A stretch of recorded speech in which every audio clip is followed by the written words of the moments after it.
Ninguém deseja enfrentar crises econômicas, mas se elas ocorrerem, é bom que estejamos preparados para enfrentá-las, principalmente no que diz respeito aos investimentos. Esse é o canal Investimento e Finanças. Eu sou o professor Dester. Veja aqui comigo neste vídeo algumas informações que podem ser úteis para você em relação aos seus investimentos e sua própria vida, caso você se depare com uma crise econômica. Bem, para quem ainda não me conhece, eu sou o professor Dester. Aqui está a minha formação acadêmica, minha experiência profissional. Antes de começar o vídeo propriamente dito, gostaria de deixar aqui o meu disclaimer, que, assim, resumidamente, este vídeo não é uma recomendação de investimento, não é uma recomendação de compra ou de venda, não é uma recomendação para que você tome atitudes e posições econômicas, financeiras. É um vídeo que tem o objetivo de discutir essa questão de como se posicionar perante uma crise segundo estudos realizados nos quais se verificou quais são os posicionamentos que menos nos traz prejuízo. Então aqui estão as referências nas quais eu me baseei para elaborar este vídeo. Caso você queira se aprofundar em algum tema, aqui em frente, de frente ao nome da referência, consta o endereço internet.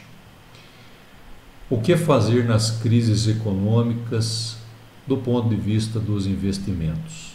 Como nós vimos na parte 1 desse vídeo, que eu detalhei para você como são os ciclos econômicos, lá nesse vídeo coloquei algumas características que nos permitem identificar em quais dessas posições dos ciclos nós estamos. Então seria interessante, se você ainda não viu, olhar este vídeo e para você se embasar e aproveitar melhor este que nós estamos fazendo sobre os posicionamentos. Algumas definições são importantes para que nós possamos melhor aproveitar as informações dos estudos nos quais eu me baseei. Aonde nós vemos aqui o termo value, e aí eu optei por manter os termos originais, porque muitas vezes as traduções não identificam perfeitamente o conceito envolvido. Então, value é o valor intrínseco da ação obtida por valuation. Momentum é definido como a diferença no preço de um ativo em um determinado período de tempo. Para criar uma linha de momento de 10 dias, por exemplo, nós subtraímos o preço de fechamento de 10 dias atrás do último preço de fechamento atual. Esse valor, seja positivo ou negativo, é então marcado em um gráfico ao redor da linha de zero. E através desse gráfico nós podemos analisar o comportamento de uma ação. A fórmula para o momento é bem simples, né? É o valor atual menos o valor dessa janela de tempo que você pode definir também, tá?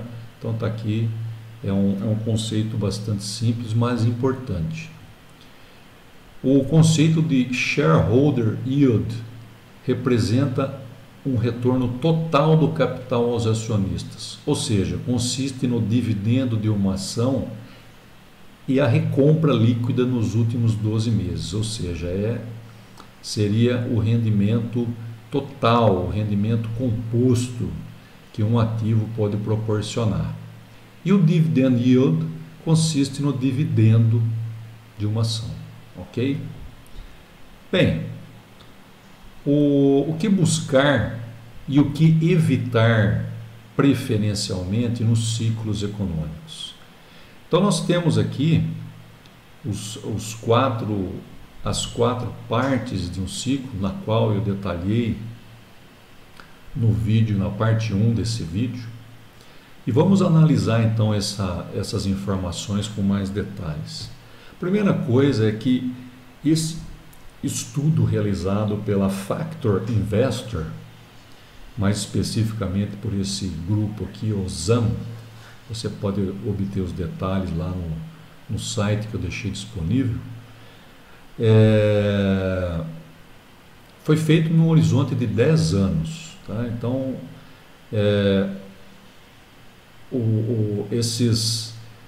essas ações e características, né, foram baseadas nesse horizonte de 10 anos. Ok? No entanto, as observações elas foram feitas num período muito maior. Tá? As observações de característica dos ciclos, ou seja, das partes que os compõem. Ou seja, o que se observou que os ciclos em 61%, né, 61% estão aqui nessa região que é chamada de Pure Expansion, 13% cada uma das partes do ciclo na pre-recession e recession, e 13% no post-recession. Okay? Então, observe que a maior parte dos ciclos estão posicionados aqui no Pure Expansion. Muito bem. Outra coisa importante anotar são os percentuais médios de retorno do mercado nestes ciclos. Então, para cada um das partes dos ciclos, né? Para cada uma das partes existe um percentual médio de retorno que foi obtido nesse horizonte de estudo. Evidentemente que na recessão nós temos um ganho negativo, assim como na pré-recessão. No entanto, né, no post-recession e no pure expansion, nós temos aí os retornos médios positivos. Né? E detalhe, esse estudo ele foi realizado no mercado americano. Okay? Entretanto, as características dos ciclos econômicos elas são comuns a todos os mercados. Inclusive, podemos extrapolá-las para âmbitos globais. Ok? Então, nessa parte do ciclo chamada de pre-recession, existem algumas ações a serem tomadas, assim como na recession, no post-recession e no pure expansion, ok? Então, é o seguinte, antes da gente partir para as dúvidas, vamos aqui analisar cada um deles, ok?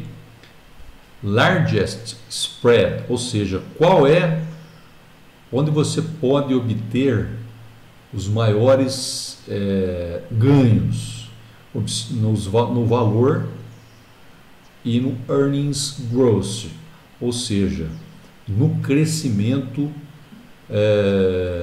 dos lucros, ok? Isso aqui nesses dois pontos é que nós podemos obter os maiores ganhos nesta fase do ciclo econômico.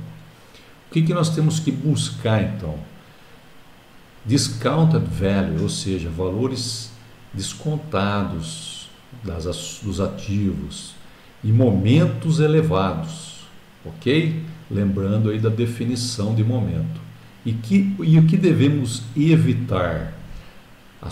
Valores caros, valores elevados, ativos com preço esticado, como é o nome aí que se usa comumente no mercado. E evitar também baixo crescimento de lucro, ou seja, ativos que tenham essas características devem ser evitados. Ativos que tenham essas características devem ser buscados. Ok? Muito bem. E nessa fase de recession, ou seja, na pior fase do ciclo econômico, vamos dizer assim, onde está os maiores spreads? No valor e no shareholder yield, ok? Observe como as coisas se fecham, né? O que devemos buscar? High shareholder yield, high dividend yield, os dois estão estritamente relacionados, ok? Mas o high shareholder yield contempla o reinvestimento do dividend yield, ok? E o que devemos evitar? Novamente aqui, expensive value, ou seja, ações com valuation, que o valuation indica estar muito cara, e low shareholder yield, ok? Muito bem.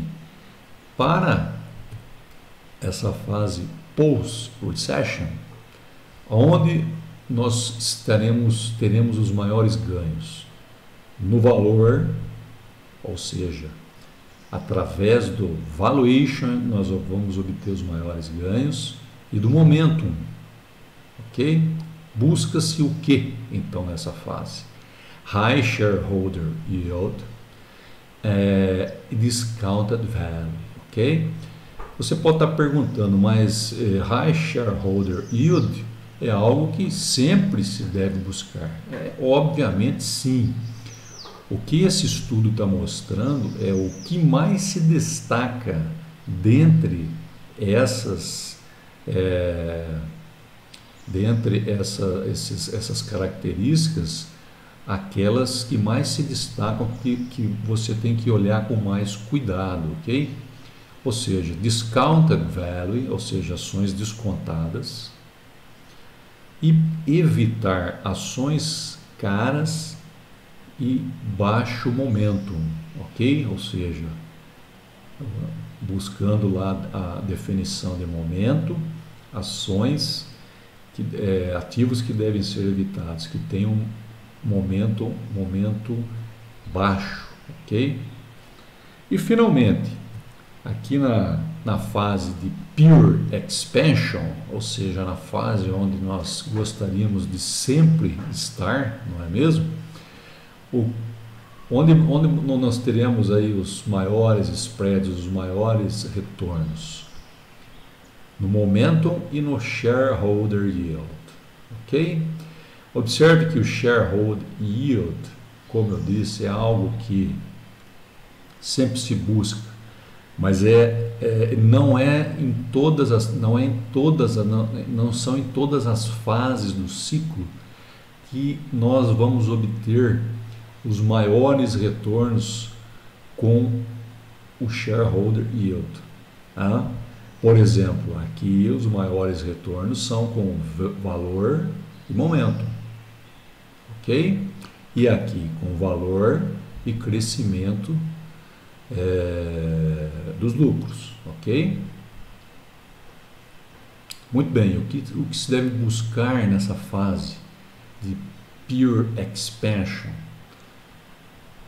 High momentum, ou seja, um momento elevado, e discounted value, valor descontado dos ativos. E evitar, evidentemente, os baixos momentos e baixo shareholder yield, que é o que vai em consonância com os melhores ganhos, ou seja, no shareholder yield. Então é ele que nós devemos evitar, ok? Talvez para ficar melhor, né, para a gente conseguir memorizar melhor, né, sempre os maiores ganhos, né, nós temos que evitar o oposto que nós temos em relação aos maiores ganhos. O que eu quero dizer com isso? Ou seja, se os maiores ganhos estão no aumento e no shareholder yield, nós devemos evitar os momentos, né, com uma diferença baixa, né, entre o valor de hoje e o valor da janela que eu estipulei, e evitar os baixo shareholder yield. Ou seja, isso vale também, se você observar, para todas as fases. Então, o que é interessante observar é que o que deve se evitar é exatamente aonde você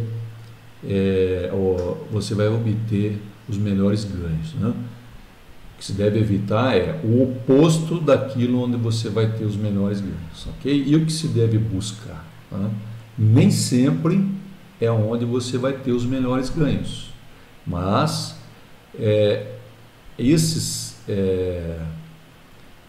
essas características que você deve buscar, observe que elas trazem direta ou indiretamente os maiores ganhos naquelas áreas em que caracteristicamente no ciclo você vai obter os maiores ganhos. Então, resumidamente é isso, né? Existem momentos dentro de um ciclo em que você tem largest spread, ou seja, melhores ganhos em diferentes características das ações, dos ativos em geral, né? E existem características que se devem buscar e características que se devem evitar. Ok? Bem, era isso que eu tinha para dizer. Se houver alguma dúvida, alguma sugestão para esse vídeo ou para outros vídeos que sejam de interesse, por favor, deixem aqui nos comentários do próprio vídeo ou então nas redes aí sociais que eu tenho no meu cadastro. Não esqueça de deixar o seu like, compartilhar esse vídeo com pessoas que você acha que se interessem pelo tema. Se inscreva no canal, ative a notificação, que eu tenho publicado com uma certa frequência vídeos de interesse na área de investimentos e finanças. Muito obrigado pela sua atenção e até breve.